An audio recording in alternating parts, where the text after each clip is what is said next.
Hello, j'espère que vous allez tous très bien. Donc je vous retrouve pour la 3e vidéo pour ma part de cette semaine créative et la dernière, mais bien sûr vous retrouverez Marie demain pour le dernier tuto de cette semaine.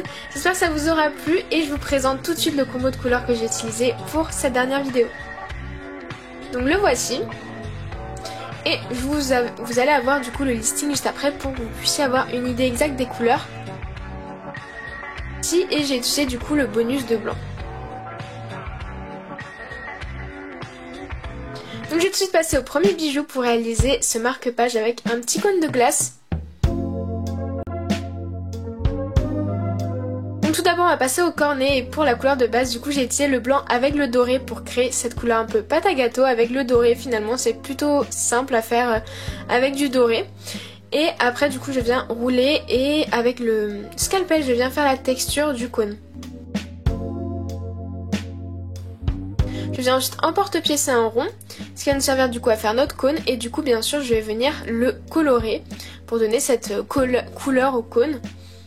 Je viens également texturer avec un Doutine Tools et c'est toujours la même coloration avec du jaune, de l'ocre, du rouge et du marron. Pour former le cône je viens faire un mini cône de la même couleur et je vais venir enrouler ma pâte dessus. Ça va créer automatiquement la forme de notre cône et on peut le pré-cuire. Je viens passer à la glace, donc j'ai pris le quartz et du blanc et j'ai fait 3 nuances de couleurs et dont une où j'ai utilisé le translucide. Ça donne un effet plutôt sympa du coup dans la nuit parce que notre glace du coup brille avec le fluorescent. Je viens bien sûr mettre de la fimo liquide et je viens faire un petit tourbillon comme ça et on va pouvoir sortir avec une douille du coup cette chantilly entre guillemets qui va nous servir à faire notre motif de glace italienne qu'on va venir mettre du coup dans le cône. Et voilà ce que ça donne en y ajoutant un petit clou à tête plate. Pour la déco du coup je suis venue faire des petites feuilles avec ce mélange là, toujours j'ai utilisé le blanc et la vert tropical. Et du coup après je viens former mes petites feuilles. Je suis également venue réaliser une rose avec la couleur quartz. Je viens couper l'excédent de pâte du coup et puis je viens mettre en décoration sur ma glace à l'italienne avec une rose du coup et 2 petites feuilles. Et ça part en cuisson. Voici le résultat après cuisson et une fois verni. Et maintenant je vais vous montrer le petit montage que j'ai réalisé. Donc un montage assez traditionnel on va dire. Avec du coup un petit ensemble de rubans en marque-page ainsi qu'une petite breloque feuille et une petite perle. Et voilà le résultat de ce premier bijou.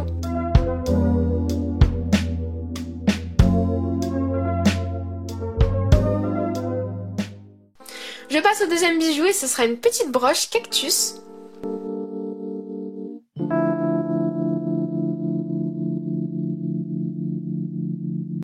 Donc je commence par étaler la pâte dorée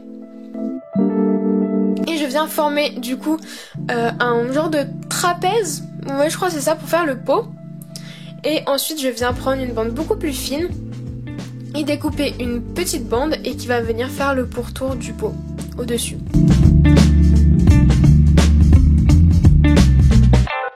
Je coupe l'excédent et voici notre pot. Je viens ensuite prendre la même épaisseur pour former notre cactus. Donc je viens prendre une plaque de verre tropical et je viens dessiner le cactus comme je le veux avec un Doutine Tools. Et je viens ensuite couper avec mon scalpel.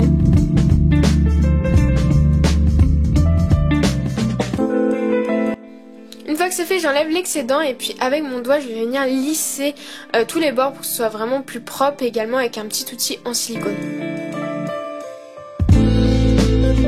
Et ensuite, je viens mettre des mini roses, la même technique que j'ai pris que précédemment, sur le dessus pour avoir un petit truc en plus, voilà, avec ces petites roses phosphorescentes. Et pour lier le pot et le cactus, j'ai mis de la fimo liquide. Je fais un trou et ça part en cuisson. Le trou bien sûr, ce n'était pas obligé du tout puisque je l'ai monté en broche. Voilà. Donc ça c'est juste le petit bémol on va dire de cette broche. Du coup après cuisson je suis venue vernir et coller la broche. Et voilà le résultat.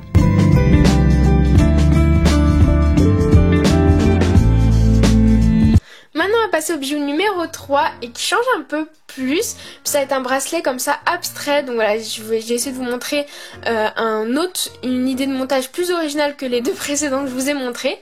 Donc pour réaliser ce motif abstrait pour le bracelet, du coup je suis venue prendre un peu tous les restes de pâte, donc les restes de vert, les restes de rose que j'avais créé pour la glace, ainsi que du doré et du phosphorescent. Et je vais hacher tout ça et tout mélanger pour créer un marbré. Mais cette fois-ci ce sera pas le marbré comme dans la deuxième vidéo de sa semaine créative. Je vais commencer sur la base d'un marbré assez épais quand même, donc je tortille tout ça et je vais venir former un bloc que je pense avoir obtenu. Donc je forme mon bloc. Et ce bloc là on va venir encore le torturer clairement pour ajouter encore plus d'effets. Donc par exemple je l'ai coupé en deux, j'ai mis de la feuille d'argent et ensuite je viens également faire des grands trous. Donc ça va accentuer les motifs à l'intérieur. Et je viens placer du coup de la feuille d'argent. D'ailleurs que je vous en ai mis dans le lot du concours. Et du coup après je viens reformer le bloc. Et ensuite on va tout simplement découper des tranches. Voilà, dans ce motif marbré qu'on vient de créer. Je vais ensuite prendre du coup une couleur de pâte, donc j'ai mélangé les restes de mon cône, donc du couleur que j'ai utilisé pour le cône, ainsi que du doré pour avoir cette couleur là, et je viens disposer toutes mes tranches dessus. Ça nous permet d'avoir une belle base derrière et d'avoir ce motif marbré sur le dessus. Je viens le passer à la pasta machine pour le lisser ou alors simplement avec un rouleau et après avec 2 emporte-pièces je viens créer ce motif là. Et vous voyez derrière c'est beaucoup plus clean et ça part en cuisson. Après cuisson du coup je suis venue résiner le petit pendentif. On va passer au montage du bracelet. Donc pour cela j'ai pris 2 couleurs de ruban. Je suis venue découper 2 morceaux dans chacune des couleurs. Donc ça me fait 4 morceaux en tout. Et je vais utiliser du coup pour chaque côté un morceau de chaque. Je viens également prendre des grands griffes que je vous ai également mis dans le lot du concours qu'on utilise plutôt rarement, donc c'est pour ça que j'avais également envie d'utiliser ça. Je viens placer, comme vous le voyez à l'image, les 2 rubans et ensuite je viens mettre le clou, le griffe, voilà. Et c'est cet effet qui va nous donner quelque chose d'un peu plus grand. Et ensuite pour bien sceller et donner une belle forme, je viens mettre un anneau. Et ça discipline un petit peu le bracelet je trouve et ça bloque. Et voilà le petit montage. Ensuite bien sûr je viens rajouter fermoir et chaîne d'extension. Et voilà pour ce petit bracelet. Voilà pour le rendu, je trouve que c'est quand même plus joli porté quand même. Ça ressemble plus à quelque chose. Voilà, cette vidéo clôture pour moi la semaine créative. J'espère vraiment que les 3 tutoriels, enfin ou plutôt 9 tutoriels que je vous ai proposés vous ont plu et vous ont inspiré. Maintenant je vous laisse avec vos créations et je vous dis à très vite dans une prochaine vidéo.